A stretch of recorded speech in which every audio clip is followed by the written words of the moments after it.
Just like to start with a personal thank you to the Raw family for hosting this event, and also a personal thanks to the Lobels. It's a great compliment to be introduced by someone in such glowing terms who is himself a man of genuine achievement. Not sure about mine, but let's try and take a look this evening at the subject. The suggestion for this evening's talk was that we look at the question of speech and its power, and the Jewish view, or the Torah insight, the Torah view of this tool of human speech and what it means.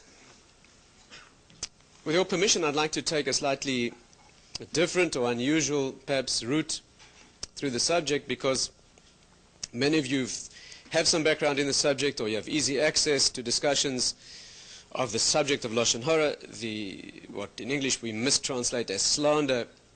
But the problems of speech, saying things that are negative about people, all the laws attached to that, the conditions, preconditions, exceptions, etc. The Chofetz Chaim Foundation does tremendous work in publicizing those facts.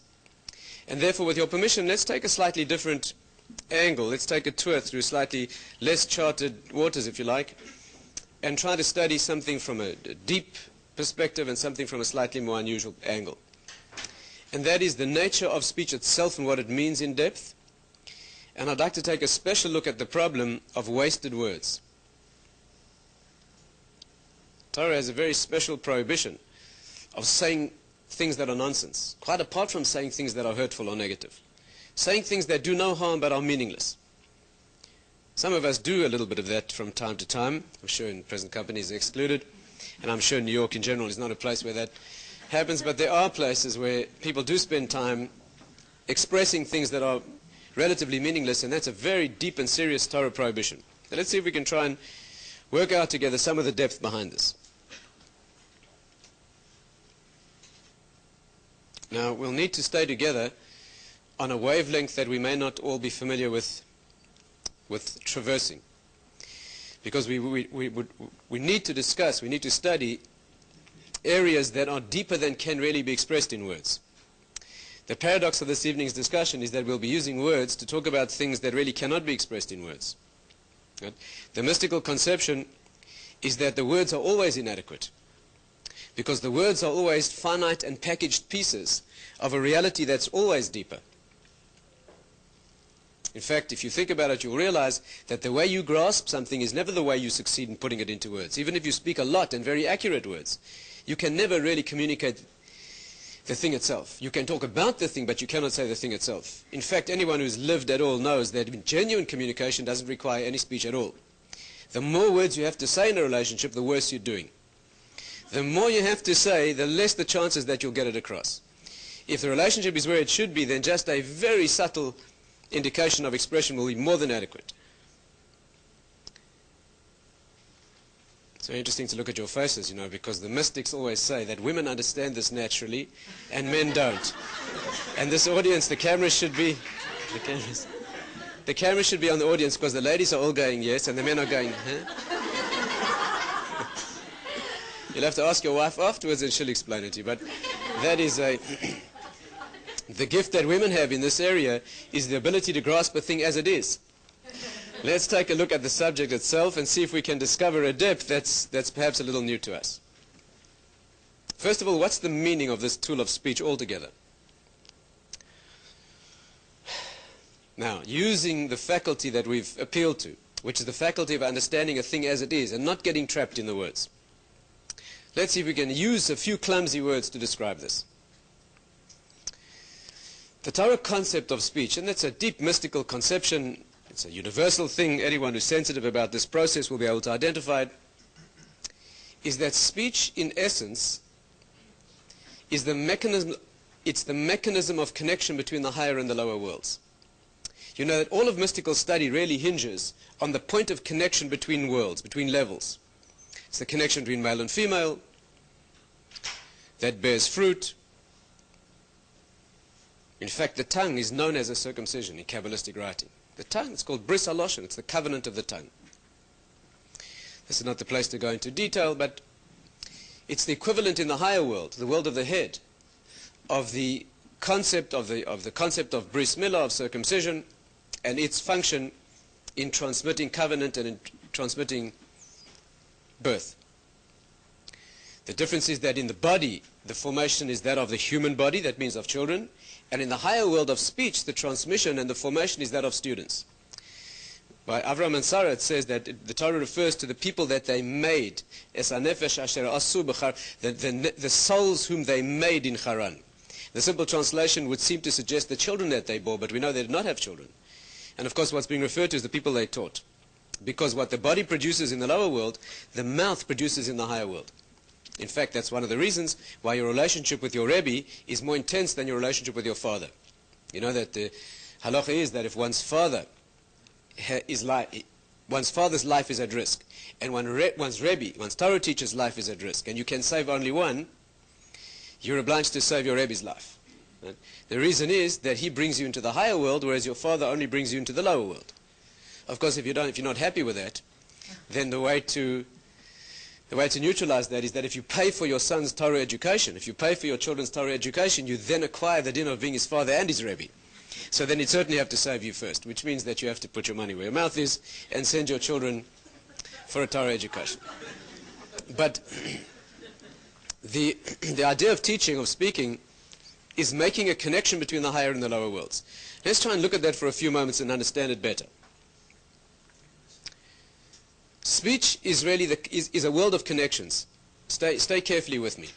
When I speak to you, what's happening is a connection is being forged between us. Something here which really cannot be put into words is somehow clumsily being packaged in words. It then transmits itself through the medium of space and physicality to you, and you then retranslate it into essence in your mind.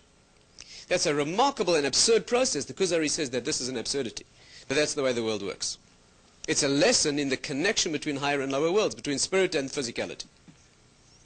It's a connection between people, and it's a connection between ideas and practical application. What's in here has no revelation in the world. When I think something, you cannot experience it in the world. You cannot see it. There's no way that doesn't have expression. But when I speak it out, and of course speech does not only mean that which the mouth does. Speech is any physical expression of that which I intend. It could be in writing, it could be in gesture. That is all speech. What I've done is connected the abstract spiritual world with the physical world of expression.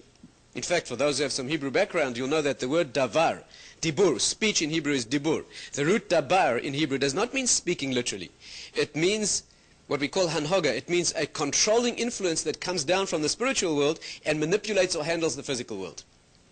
Like in Tanakh, you find the expression dabar, or you find in the writings of the sages, and in verses you find dabar echad lador, which means dabar really means a leader, a figurehead of leadership in a generation. Doesn't mean necessarily one who speaks for the generation. Or we have a verse that says, Yadber amim tachtenu. He will subdue nations beneath us. Right? That word is really a language of subjugation. It means that the spiritual energy or the force of direction manifests in physicality. That's what speech is. Can we find some way of grasping this? You know that the mouth, you know that the Kabbalistic tradition is that if you look at the organ that does something and you study it objectively, you'll learn everything that you need to know about that thing. That means, let's put it in more general terms, the part of the body that's involved in any function is always the illustration of that function, so that you can learn the spiritual depth of that faculty by studying the way it manifests in the body.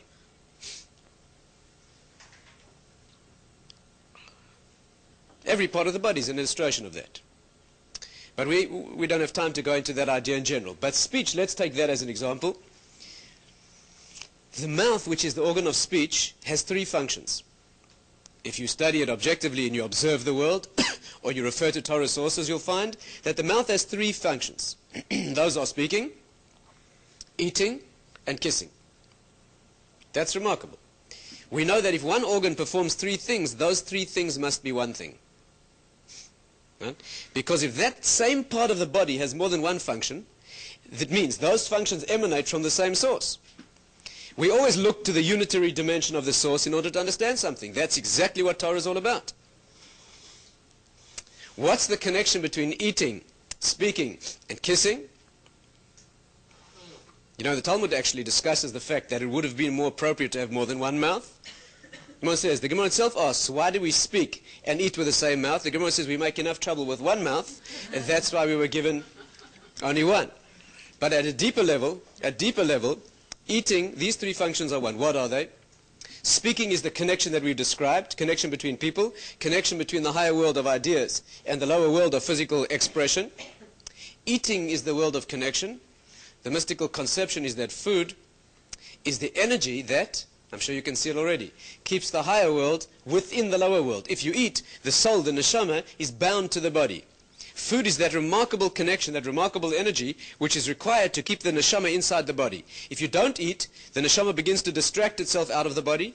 Eventually one faints, and if one doesn't eat for long enough, there's a complete dissociation between the two. In fact, the Nefesh Chaim says that that's the secret behind the sacrifices. What is the concept of sacrifices? When we bring korbanos, we bring sacrifices in the Beis HaMikdash, in the temple. What's the concept of sacrifice? Unbelievably, and you have to be very cautious how you express this, the ritual or the process of sacrifices is the process of the world eating. The body of the world is the cosmic reality that manifests in physical terms, and the neshama, the soul of the world, is the divine presence within it. And to keep those two incredible opposites together requires the energy of food. We take in food into our bodies, and it has to be spiritually perfect. It's the idea behind kosher food, the mystical conception behind it, and the importance of exactly how we eat and what we eat. And in cosmic terms, the world has its soul retained within it and held within it by means of the sacrifices, which we feed, as it were, to the Creator. You know, be very careful how this is expressed.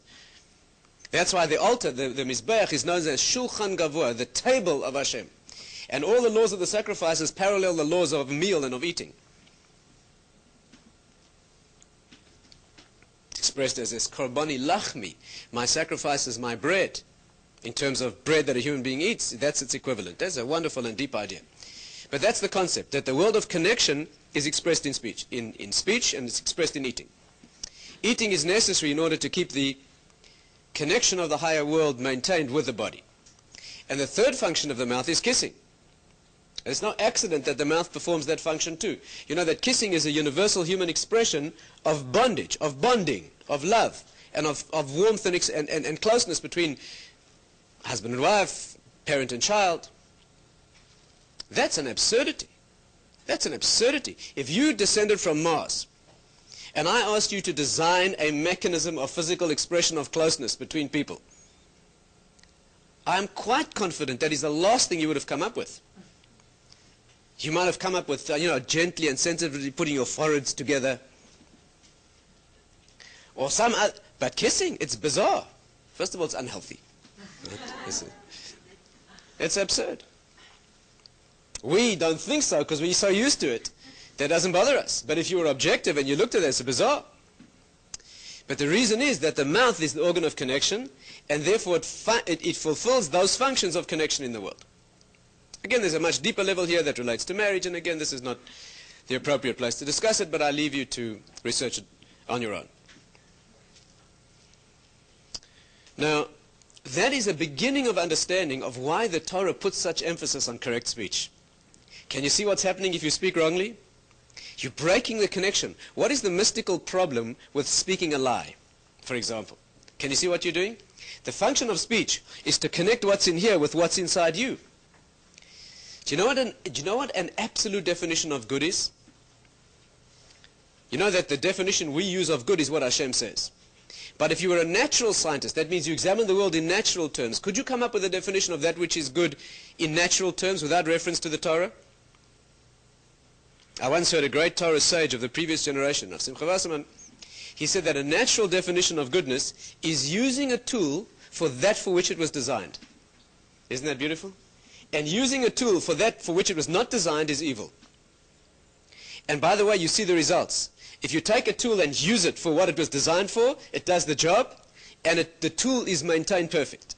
If you take a tool and try to use it for that for which it was not designed, the job does not get done and the tool gets damaged. And all the consequences that that tool was supposed to do, right, will be, if you take one of these things that record sound, and you use it to record sound, and by the way, you don't need to be taught. If you observe what it does, you'll see what it does.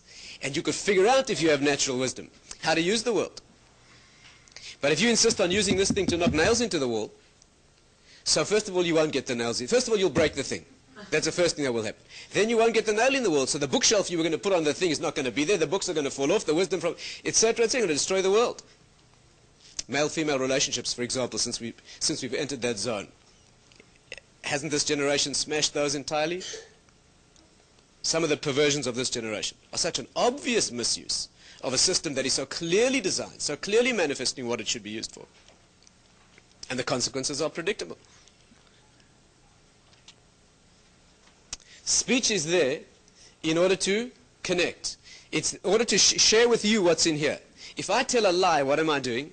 I'm using a tool for its opposite. Can you see that? I'm taking this tool that is designed to share with you what's in here, and I'm using it for exactly the opposite of what it was. And that, by definition, is evil. And that will lead to a whole range of negative consequences. Not only that, but it's a treachery. It's a perversion of the highest gift. The human being is uniquely the one who speaks, right? And it's a perversion of the highest gift. It's a perversion of the gift of intimacy. That's what misuse of speech is. The reason Lashon Hara, which I'm sure many of you have studied previous to this, is that the prohibition of Lashon Hara, the mystical depth of it, is, you're well aware, I'm not going to go into this in detail, but you're well aware, I'm sure, that Lashon Hara is not saying something false about someone which is harmful. You're aware of that. It's saying something true about someone which is negative. That's Lashon Hara. When you say something false about someone, and you give them a negative reputation that they don't deserve, right, and you say a falsehood about them, which is slanderous, that's a whole category of sin in its own right. But when you say Lashon Hara, you say something true. You say the person gets angry easily, right? You say that they are insensitive. You say something perfectly accurate, no exaggeration.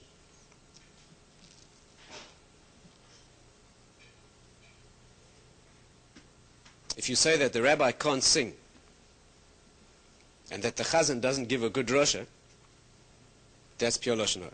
If you say that the rabbi doesn't give a good drosha and the chazan can't sing, that's murder. Right? But that's a deeper level. But when you say a thing about someone that is accurate, perfectly accurate, and it's negative about them, they would not wish it said, that's Lashon Hara. Why is that such a negative? You know, the mystical sources say that it's worse than murder, idolatry, sexual immorality, in a certain sense. Why is it worse than those things? But can you see what's happening? When you say a thing, think together with me. What's worse about saying something negative about someone that's true than saying a lie about someone? The one dimension in which it's much worse. And you know why? Because when you say a lie about someone, you're not using speech.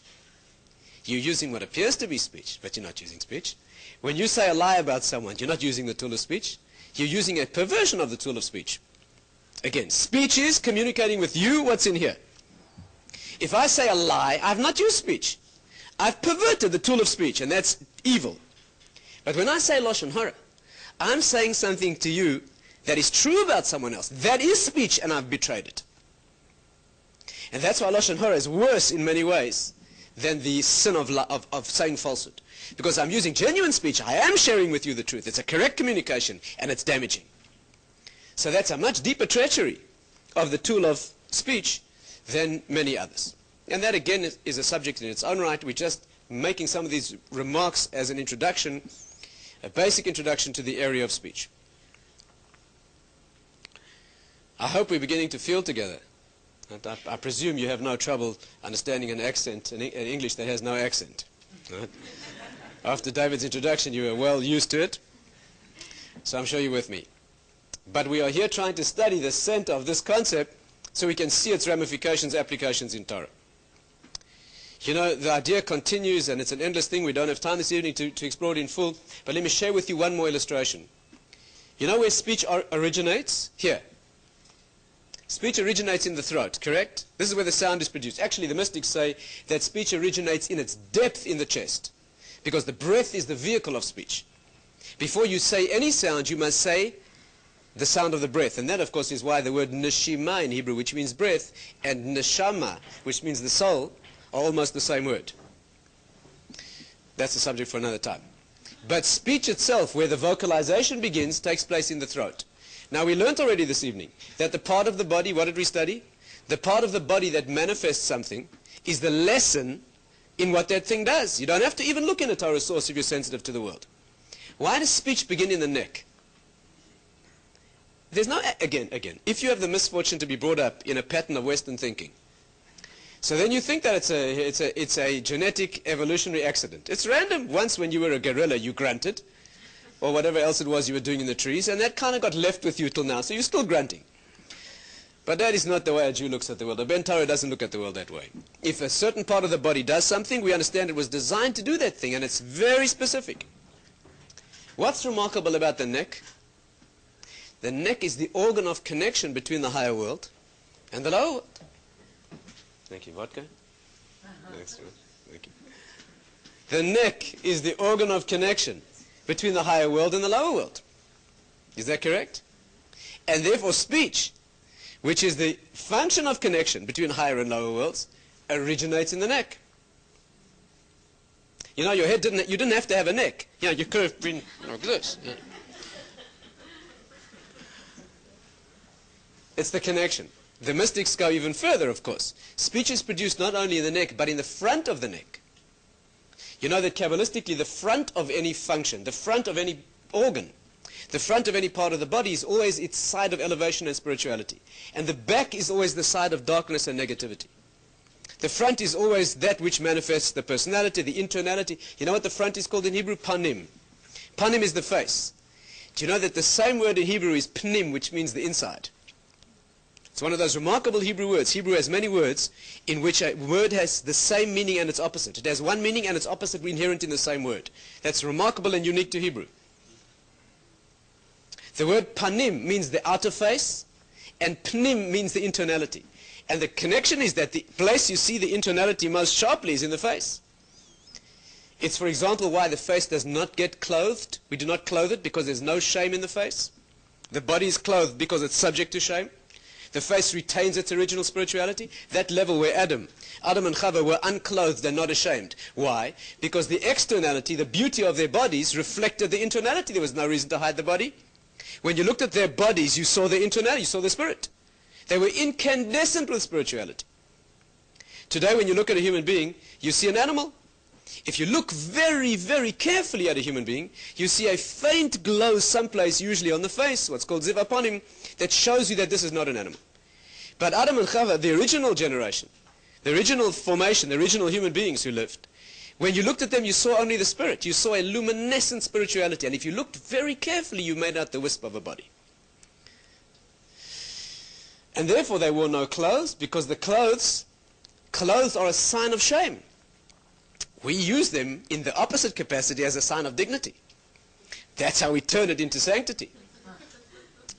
And that's why this generation is so badly clothed, by the way. Not accidental at all. Clothes, you know what the Hebrew word... We're going to digress here for a moment. You know what the Hebrew word for a garment is? Beged.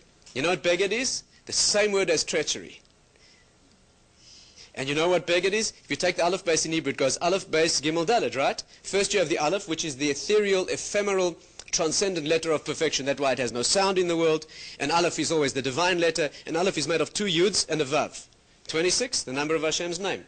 Right? The yud, the 10 higher dimensions, the 10 highest spiritual elements reflected in their mirror image in the world, joined by the letter of connection. A vav in Hebrew is the hook.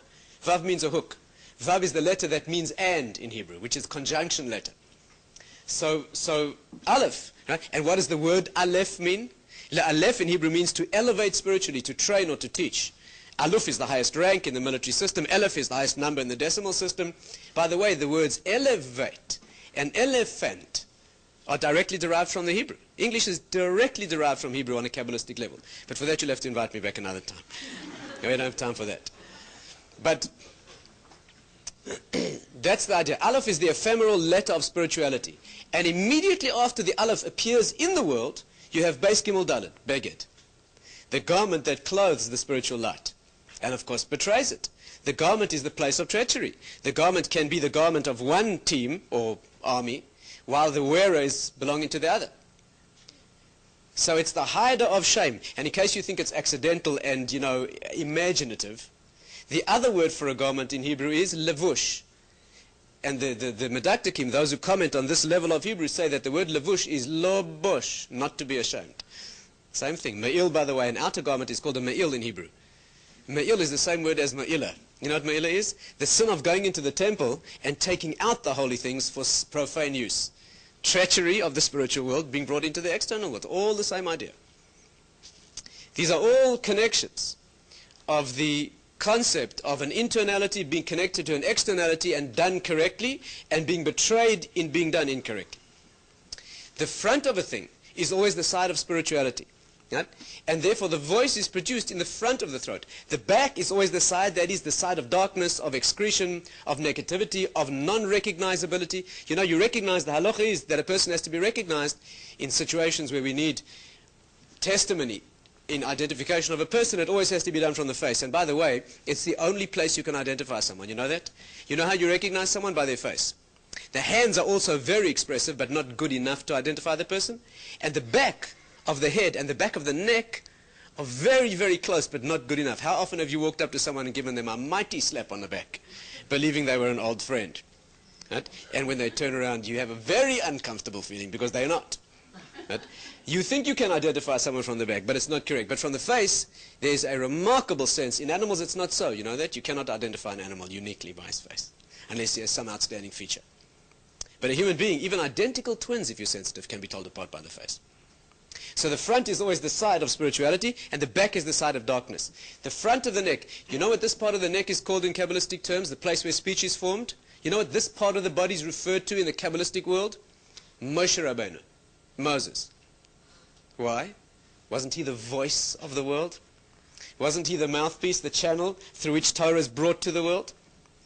Shechina medaberes mitoich korona shel Moshe. The Shechina, the divine presence, speaks through the throat of Moses. The throat is always the point of origin of speech. You know, when Hashem commands the prophet to go and call out in prophecy, he says, Kra begaron al tachsoich. Cry out in your throat, do not hold back. That's not how you talk about speech. If I command you to speak, don't I refer to the mouth? You hear the problem. Why does the Torah refer to prophecy and target the throat? You know what's being said? Speech is with the mouth, but prophecy is with the point of origin of speech, much deeper. And therefore it's the voice itself that speaks in prophecy. You remember when Avram Avinu, you remember when Abraham and Sarah, she discerned the difference between Yishmael and Yitzchak. Yishmael, who was negative, a negative influence, and she wanted him banished from the house. And Avram Avinu didn't understand that she was right. And of course, having that woman's insight into personality, that's uniquely her gift, and especially into children, God himself had to tell Abraham to listen to her. But you know what the words are in the Torah? Shma b'koila, listen to her voice. So if you read Torah in a superficial, careless manner, you think it means listen to what she's saying. But the Torah doesn't use words carelessly. It does not say listen to her words. It says listen to her voice. Surely the right thing is to say listen to her words. When you're talking about prophecy, you don't talk about words. You talk about the origin of words. You talk about the voice itself. Because that's the source out of which the words well. The words are always inadequate. The words are always finite packages. The voice itself, that could express something. No amount of words could ever express the potency and the meaning of the scream of a child in the night.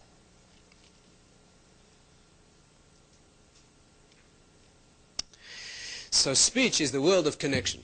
You know that the front of the throat is called Moshe Rabbeinu. Do you know what the back of the neck is called? Do you know what this part of the body is in Hebrew? Ha'oref. Ha'oref. Oref means the back of the neck. If you rearrange the letters of Ha'oref, it spells Paroi, Pharaoh. Moshe Rabbeinu, the spiritual connection, and his arch enemy who tries to keep the spiritual voice out of the world and enslave the Jewish people so that voice cannot be manifest, Paroi. These are some of the parameters, some of the depths of understanding, just a beginning of what is this function of speech and its level of connection. Let's move on using this introduction. There's a lot more to say about it. This is really the center of all spiritual wisdom. The concept of speech is the point of origin of the human. And there's a lot more to say about it than that. But let's move on and look briefly at the world of misuse of speech in one or two dimensions. You know that the way to train this faculty, of course, do you know what the way to train speech is? Silence. Because silence is the vehicle of expressing what is really meant. And therefore the exercise of training communication is not to speak.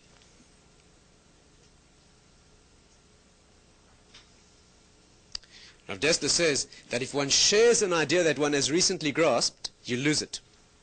You know that? You hear that? If you learn something in Torah, you learn something deep in wisdom, if you share it before it's settled, if you share it, if you spit it out, right, before you've taken it in properly, you lose it. Rav Simcha Zissel once waited 25 years after coming upon a tremendous Torah Chiddush before sharing it with his students. He felt he would risk losing it if he expressed it, right? And he waited for 25 years for it to settle. A brilliant piece of Torah. He waited for it to settle before he could dare risk speaking it. Why do you lose it if you speak it? Because if you can bring it down to the finite packages of little words, so then it's descended from the dimension of what it genuinely is. That's a message this generation needs. Right? This is a generation, and I imagine that not far from here are some of the points of origin of a lot of the empty words that are spat out into this world. You know what the Maharal says? The Maharal says that Moshe Rabbeinu, Moses, had a speech defect. He had a speech defect. So the pathetic and brutal anti-Semitic nonsense that's taught is that he had an imperfection. Probably had a psychological problem. Probably when he's 3, his father insulted him. Didn't ask him if school was fun.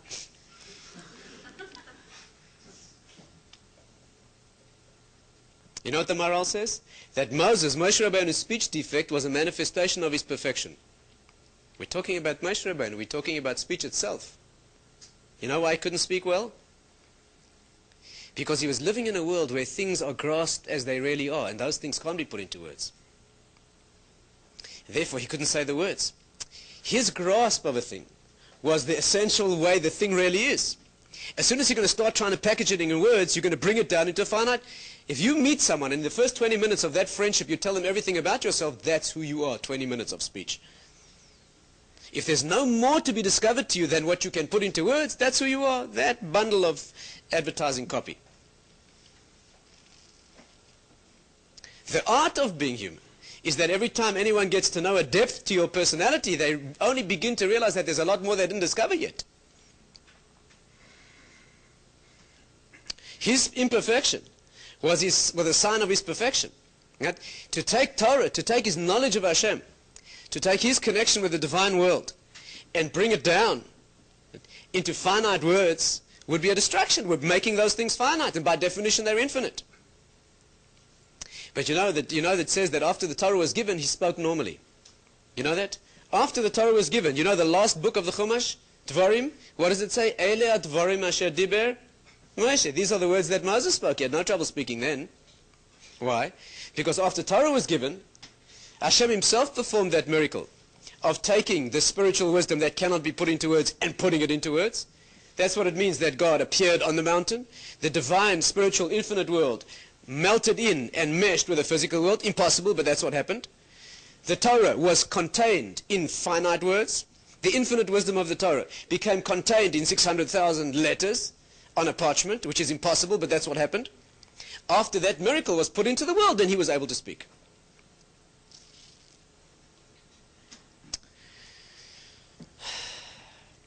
Let's try. Do you have a little energy to take us a little further? Let's try and descend one level beneath this. Silence, of course, is the training of being able to conceptualize depth before one attempts to bring it down into that which can be expressed. The parallel in the personality is capturing in your own life a depth that is so far more intense than that which you can express, that there's a hope of achieving some level of spirituality. You know, a remarkable illustration, I'd like to share with you a remarkable illustration of this. If you look in Pasha Shmini, the Haftarah, you'll see a remarkable description there. It's an incident in Tanakh. We happen to read it then as that Haftarah. You know that a remarkable incident occurs over there. Again, stand well. This is one of those remarkable illustrations.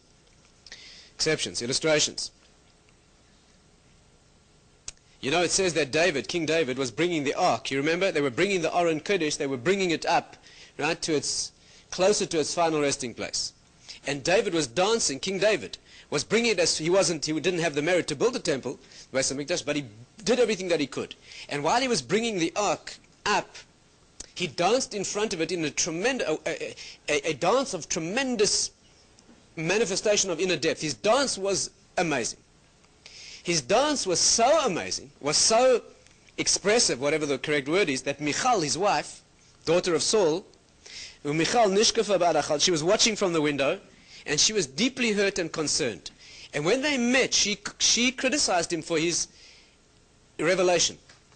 She said to him like this, "Was that fitting for a king of Israel? To reveal yourself the way you did in the street in front of the maidservants and the common people? That means you danced in a way that was unbecoming. Your dignity was compromised. The dignity, the depth of what you are as David, King David, was perverted there. In the eyes of the maidservant." And David's answer, remarkable answer. David says to her, "I will belittle myself even more than this. I will be even lighter than this." The words there used are ke'echad ha'reikim. Listen carefully to these words. Like one of the empty people. She said to him, "You danced in the street like an empty fellow." Listen carefully, the words are amazing. "You danced in the street like an empty fellow." And he said, "I will belittle myself and empty myself even more than that." You know,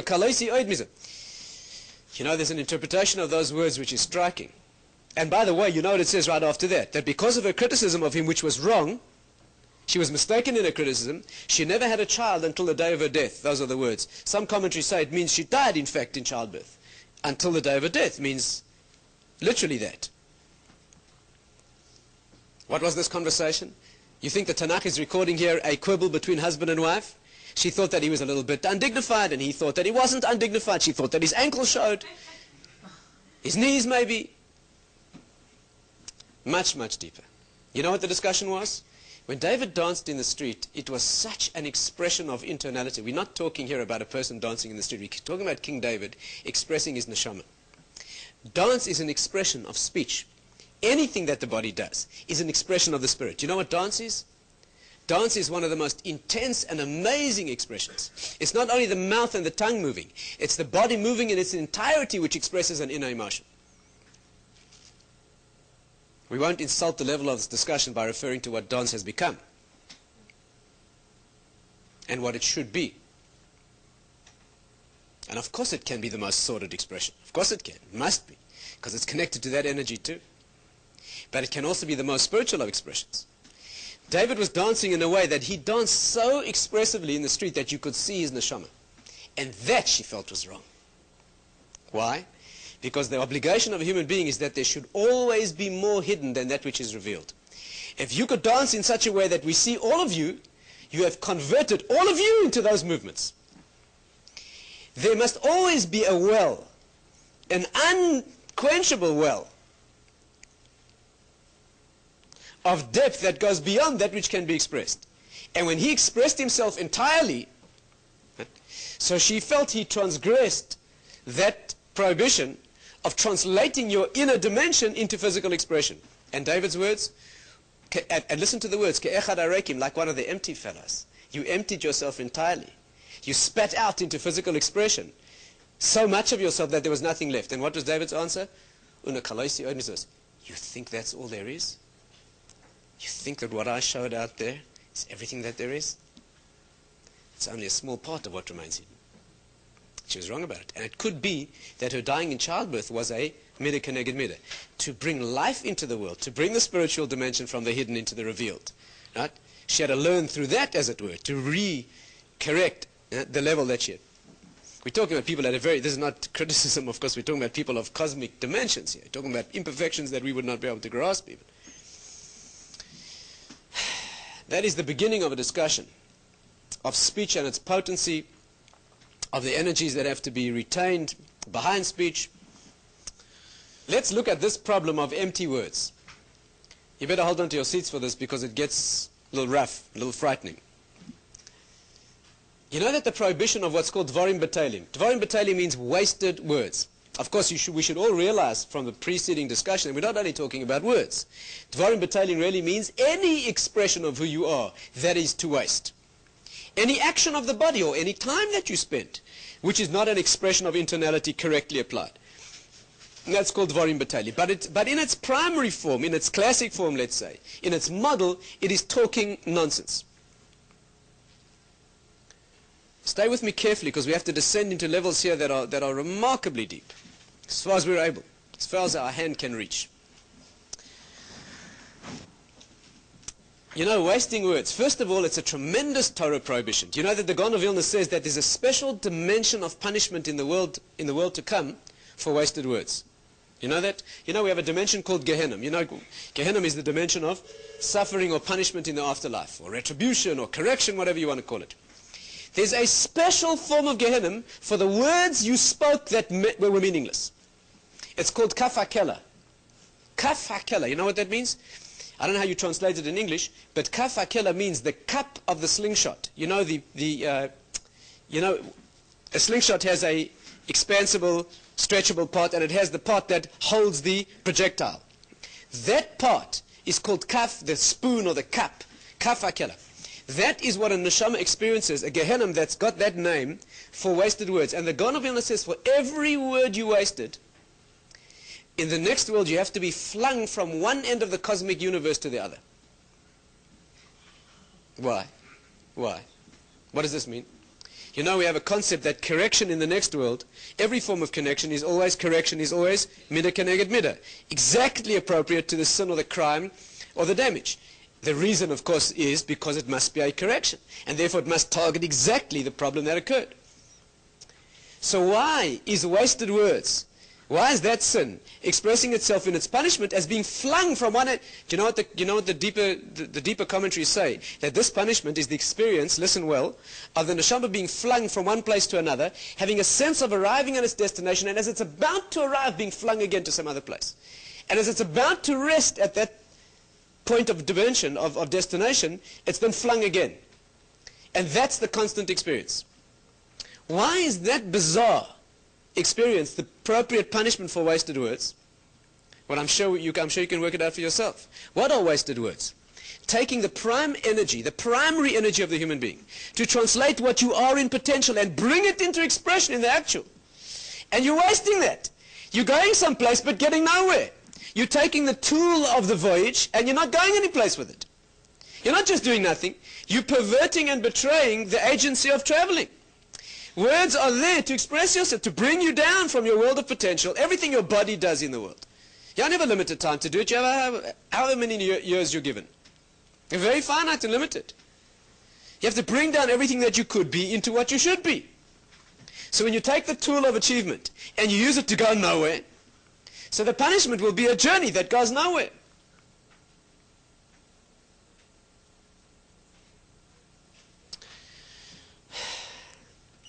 That's the sin of the wasting of seed of human potential.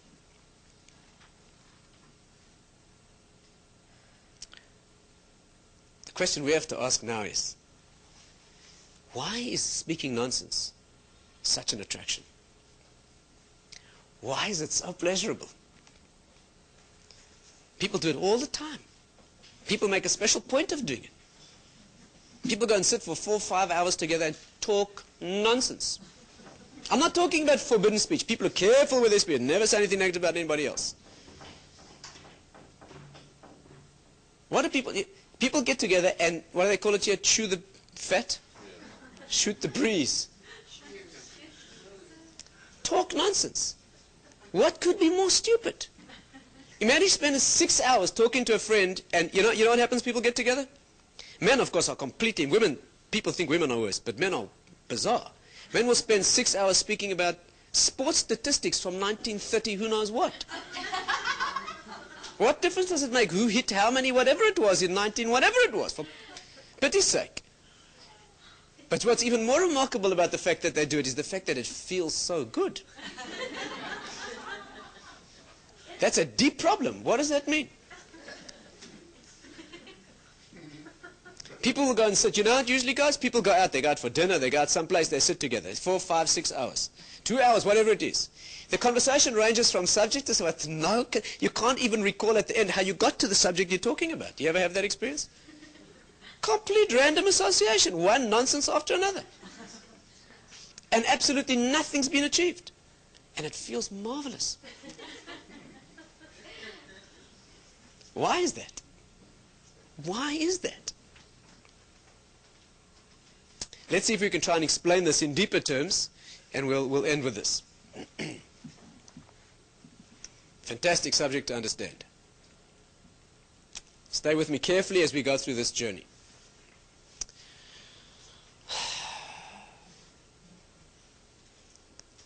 You know that speech has a higher form, and that's what we call nevuah, prophecy. Niv svasaim means niv really means the production in the sense of produce, right?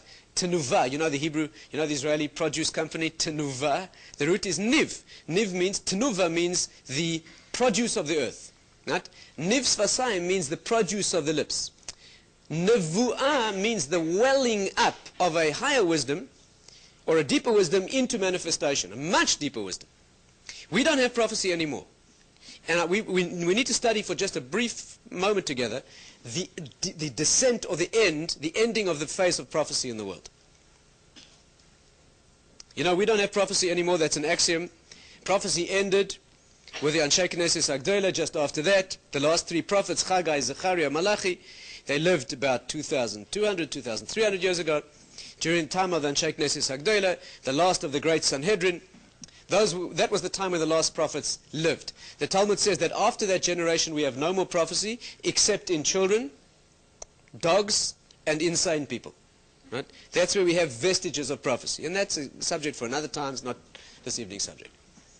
But those are sources where we have little access to being able to use the information. Right? But nevertheless there is a vestige of prophecy there. However, prophecy in its clear manifestation we don't have anymore. What happened that ended prophecy? What happened? Stay with me carefully. The Gemara says the following thing. The Talmud says this. There was a time when the humankind, not the Jewish people, the human beings, were so tormented and stressed by the temptation to idolatry that the Sanhedrin decided to do something active about it. This will require a little explanation. You know, today idolatry is a bizarre thing for us to understand. What on earth would anybody want doing, bowing down to some figment of his imagination? It's much more than that. Those figments of the imagination are only symbols in the world of something much higher. And that is a whole discussion which we don't have time for now. But at the end of the day, idolatry is an obeisance. It is a projection of the self into something which at the end of the day is nonsense. Right? It's a form of worship that in one, at least, through those symbols and those signs and those carvings and those images are representations of higher things. But at the end of the day, those things are wrong. In whatever subtle dimension they are wrong. There was such a temptation for people to bow down to idols that it was winning the battle. The temptation was outstripping people's ability to cope with it. Right? It was, in fact, the most powerful temptation that there was. And the Sanhedrin decided to do something active to, if you like, exorcise it from human consciousness. We can't understand that today because we don't have it. The Sanhedrin removed from our consciousness the desire to worship idols in its crude and primary form. But the Talmud says it was an unbelievable power. I don't know if you recall, there's a section in the Talmud where Rav Ashi one day, Rav Ashi was one of the Amoraim. In the generation long after prophecy had ended, already more than a century or two after prophecy ended, more than that, 3-4 centuries, 5. Rav Ashi once went into the Beis Medrash and he said, Niftach b'chavroi. Let's talk about, in English, the only word you could possibly use. He was talking about the king Menashe. Menashe was a great king of Israel who fell into idolatrous ways. So when Rav Ashi wanted to give a shir about this great king Menashe, who had become an idolater and a leader of idolatry, he wanted to belittle him. Because the din is that mockery is appropriate for idolatry. So he opened his discussion, Niftach b'chavroi. Let's talk about our buddies. In English, that's the only word you could use. A disparaging term of over-familiarity used in reference to Menashe. That night he had a dream. In his dream, Menashe came to him. And Menashe said, who are you calling your friend? I'm not your friend or your father's friend. And Menashe asked him a halachic question that Rav Ashi was unable to answer. So Rav Ashi turned to Menashe and said to him, he was amazed. He said, if you're that great halachically, if your Torah wisdom is that deep, that you know things I don't, how come you fell into idolatry? There's such a stupidity. Menashe said to him, in our day the temptation to idolatry was so intense that had you been there, you would have noticed that we at least walked to it in delicate fashion. You would have lifted your skirts to run to idolatry. The temptation would have been so irresistible. When Rav Ashi heard that, the next day he went to the Beis Midrash and he said, Niftach berav ravoy, let's speak about our teachers. What happened? There was a tremendous temptation to idolatry, and it was removed from the world. How did it happen? You know, of course, you have to understand this. The greatest temptation that the human being could have, of course, is the source of your greatest reward. If you overcome the most severe temptation possible, your growth is the maximum that it could be. But the Sanhedrin felt, those incredible and great leaders of the Jewish people, they felt that people were losing the battle. And therefore it was better off not to have the ordeal and not to have its reward. Because if you're going to lose the ordeal, you're not going to get the reward. So they decided to perform surgery. Again, these concepts are way out of our league. But let's study what we can grasp of them. They decided to perform surgery on the human consciousness, on the human psyche, and to remove its draw to idolatry. So they got together and they performed that mystical ceremony. They used the divine names and they called up the Yetzer for Avodah Zarah. They called up the human drive for idolatry. And it came flaming out of where? The Kodesh Kodashim, the Holy of Holies in the temple. That's where it was living. And they killed it. They destroyed it. And it left the world. Why was it living there? What is this greatest temptation to the lowliest function that a human being is capable of? Living in the holiest place on earth? Can you feel the meaning? Because it's the same faculty and the same organ that makes you wish to transcend.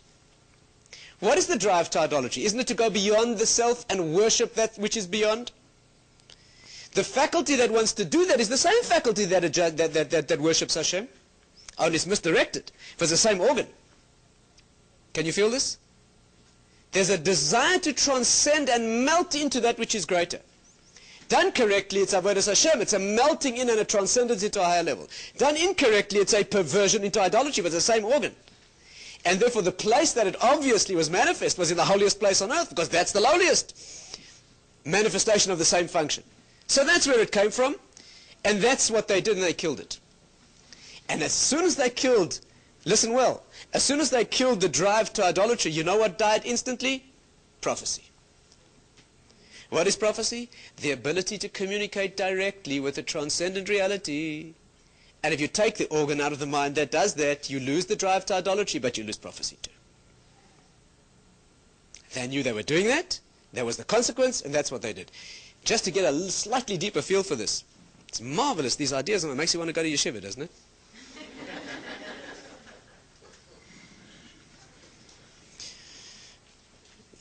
A slightly deeper insight you can gain. You know, the next section in the Talmud describes the fact that when they succeeded in destroying this desire, what would you have done at that moment? You shouldn't be listening passively, you should be thinking. Had you been there on what in the old country we used to call a good wicket, yes, you see things are going your way, what would you have done next? You know what they tried to do? They tried to take the next step and destroy the drive for immoral sensuality. The world would be a very fine place without that, wouldn't it? What's the center of all our problems? Especially this generation. So they tried to destroy the Yetzer, that means the drive, the lust, for sensual, sexual immorality. And they did. The Gemara says they did. They destroyed it. And 3 days later, there were no eggs in the whole country of Israel. The land was devoid of eggs. Chickens were not laying eggs anymore. Because when you destroy that function, you destroy all aspects of it. Rashi says remarkably, again, if you're thinking, you should ask me a question. As soon as they destroyed it, there were no more eggs. The chickens stopped laying eggs. You should say to me, but what about the eggs that were already in the chickens? Eggs take a while. They form in the chicken. And over a process of days, they are then laid. So if the heat of the desire for reproduction had left the world, but at least the eggs that were already within the chicken should have been laid. Good question, no? Rashi says even that didn't happen because the body heat of the animals dropped. So the process of development of their own, that's what happened to the world. So the rabbis hurriedly brought it back because that would have been the end of the human race. The Gemara says, but when what would you have done? Think with me. They destroyed it. No more desire in this area. The end of all reproduction. What would you have done? They tried to bring it back, that a man should have this desire, but only for his wife, and for no one else. And from heaven they got a message. Min shemaya lo yahavi palga. From heaven they don't give halves. You either have it or you don't have it. It's an organ, it's a function, it's a faculty. You either have it or you don't. If you take out the liver of a human being, you have none of the functions of the liver. You can't remove a human being's liver and expect some of the functions to remain. When they excised that organ from human consciousness, so what remained was none of it. But they and they had to bring it back. They had to bring it back intact. But they managed a small victory. The Talmud says they managed to put their finger in its eye. Meaning, they managed to bring it back with a certain blindness. You know what that is? That from that day on, a man has no sensual attraction for his mother or sister. That they managed to achieve. And since that day, it's been a fact. That a man can have a very attractive mother, sister, and there's a blank in that department. That's what they managed to achieve. But what did we learn? That the general principle is when you take away an organ, you take away all its functions. When you take away idolatry, you take away prophecy. And from that moment on, prophecy left the world. It was a historic moment. Tanakh was closed then. The books of the Bible, the canon as we call it, scripture was closed. They ended prophecy and closed the scripture. By the way, you know what transpired just after that? The very next generation saw the founding of a religion that reopened scripture and reclaimed prophecy. The founder of that religion was born on the day that Ezra died. He was the last member, the member of the last Sanhedrin. They specifically closed it so that that claim should not be made.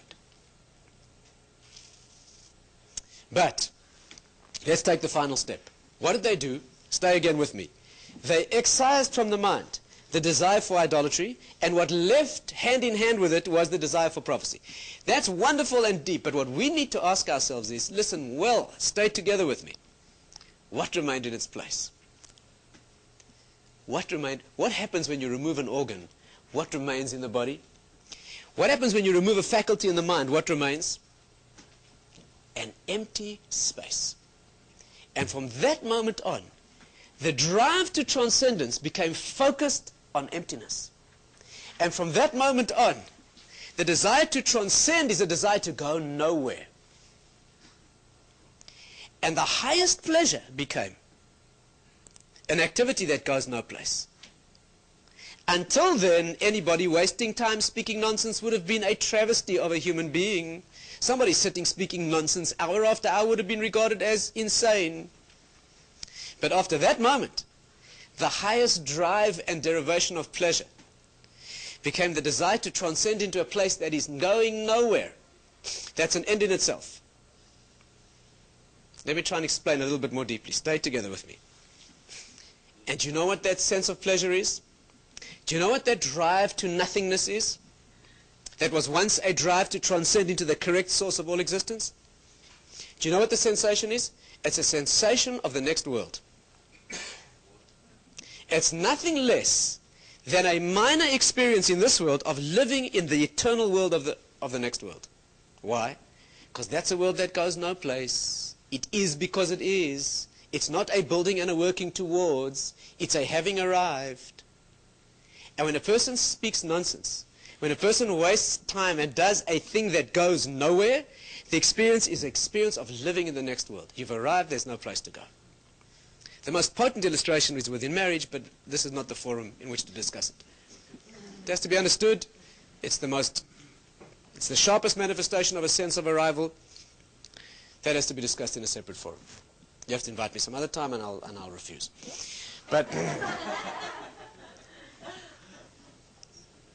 there's a sense of having arrived, of gotten to a place from which there's no place to go. That is an unbelievable pleasure. Let me try and illustrate this just a little bit more carefully, and we'll stop. When do we feel that? We feel it at the moment of transition from work to reward. The first moment of a vacation. You know what the pleasure is? Not the fact that you're relaxing. It's the sensation that the work's been done. As the doors are locked and the obligation is dropped, there's a sensation of being where you have to be. Of course, you get bored an hour later and you become impossible to live with. But it's in the first hour, the first day of that vacation, when the final school bell rings, when the final...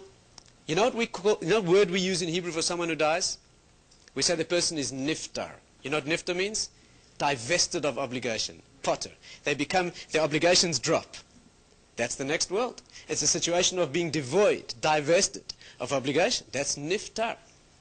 The ecstasy of moving into that dimension is the ecstasy of moving from the work phase into witnessing and experiencing the reward that's been built by that work. Do you know how we generate that experience? By playing games. Do you know what a game is? When people play a game, people do that, you know. They don't only speak nonsense, they also play games. They sit around a table, hour after hour, and a little thing goes around and backwards and forwards and up and down and backwards and forwards again, and then it starts again and it goes backwards and forwards, and it's wonderful. Wonderful. And intelligent people do that, and they love it. You know what the pleasure is of playing a game? And you know what? The more trivial, the better. You know why? Because a game that's entirely trivial is a time spent in a place where there's no place to go and no obligation to go anywhere. You're doing it as an end in itself, and therefore it's an experience of complete freedom. It's a movement towards the movement itself. Everything else you do has a sense of responsibility, a sense of obligation, because it's being done to get someplace. But a game is an experience that you do only in order to do it. You don't do it for anything beyond itself. And that's a flavor of the next world. That's what Shabbos is. What do you do on Shabbos? You just exist. You don't build on Shabbos. You just arrive. That's the intense pleasure of Shabbos. It's not making something new. It's just being. Of course, the depth of this is the essence of the experience of existing, which is what Hashem's essence is all about, as far as we can understand. So it's a divine feeling. You know what the word in Hebrew is for a game? You know, let's look at two parameters that illustrate it. First of all, what does the Torah say? You know, the Talmud describes what God spends his time doing. What Hashem does. You know what the Talmud says? He plays with the Torah. He plays. You know what that means? In silly, immature terms, playing a game means playing a game. But in spiritual depth, playing a game means existing in a state of intrinsic, self-justified essence. And isn't that the only way we can refer to the divine essence? You know the word sha'ashua in Hebrew. You know what the word is in Hebrew for a game? Sha'ashua. It's a remarkable Hebrew. You know, Hebrew roots are usually usually three-letter roots. The word sha'ashua is a four-letter root of very unusual type. In Hebrew, you have very few words like that. Gal, for example. Gal means a wheel, because it means roll and roll, the rolling of the rolling. A duplicated root. Sha'ashua in Hebrew is sha. You know what sha means? To turn towards. Like al minchas kain lo sha. Hashem never turned towards the offering of kain, right? Sha. You know what sha'ashua means? Sha'ashua means turning towards the turning towards. Isn't that what a game is? So when you play a game that's entirely trivial and completely pointless, you are sensing a faint notion, a wisp of an experience of the next world. Again, I can't go into detail, but in marriage there's that sensation. And that's why those moments of having arrived are the sweetest possible moments in all of human existence, because there's no place to go. That's the place to be, and all else disappears at that moment. It can only be a moment in this world. Of course, what this generation does, what does this generation do? Instead of using those experiences as a learning ground for getting stuck into the work and the responsibility to build that in eternity, this generation tries to grasp that in and of itself all the time and play games always. And what does this generation do with marriage, or the intimate and sacred bond between man and woman? Use it only for its non-responsible side. Isn't that what this generation does? The whole concept of using experiences of arrival, of pure tachlis, of having gotten to a place where there's no place else to go, is to use it to bond oneself into responsibility and build. And this generation is one that uses that for complete exemption from all responsibility. The intimate bond between man and woman is the most intense and elevated experience that there can be. You know, the great Mashgiach of me used to say a beautiful illustration of this generation's evil in this department. Again, I can't go into a lot of detail, but I just refer to it for you. It's worth pointing out. He used to say this, you know, why does Hashem make that intimacy between man and woman so sweet, so powerfully attractive? Because it's the most important thing there is. And we said before, if that doesn't exist, you have no human beings. And where he has his most important work, he puts his most sweet, his sweetest drawer. Right? That's how it works. And then he said a mashal like this, beautiful mashal. When a mother wants her child to eat bread, you know what she does? She puts honey on the bread. You know why? The mother wants the child to eat the bread, so she's prepared to put honey on. The child wants the honey, so he's prepared to eat the bread. And it's a deal. That's how it goes. She's not interested in the honey. She does it so the child eats the bread. The child's not interested in the bread, but he eats the bread so that he can get the honey. But a schlechte kind, you know what a bad child does? Licks off the honey and throws the bread away. And that's what this generation does. Longs to live in the world of nonsense and complete irresponsibility and transcendence for its own sake, without the responsibility, without the work. And that is an introduction to the concept of wasting words, wasting time, the higher world of speech, creation in the lower world, all those parallels. That is the problem of Dvarim B'Teilim. That is the problem of wasting the seed of speech and creative energy. That's its problem. That's why it has such a potent effect in the world of eternity, because it's a betrayal of that mechanism of achieving eternity. And that is a beginning of introduction, a beginning of an introduction to the area of speech within Torah, the concept of meaningful speech, wasted speech, higher speech, which is prophecy, the exercise of silence in order to be able to develop the depth of that speech. And the message we need to take home, of course, is guard your tongue, learn to say words only that are meaningful, learn to make much more silence than noise. That is the exercise that we have to do. If we can generate that, we will be able to learn how to make every word count and how to be able to translate the world of the finite into the world of the infinite.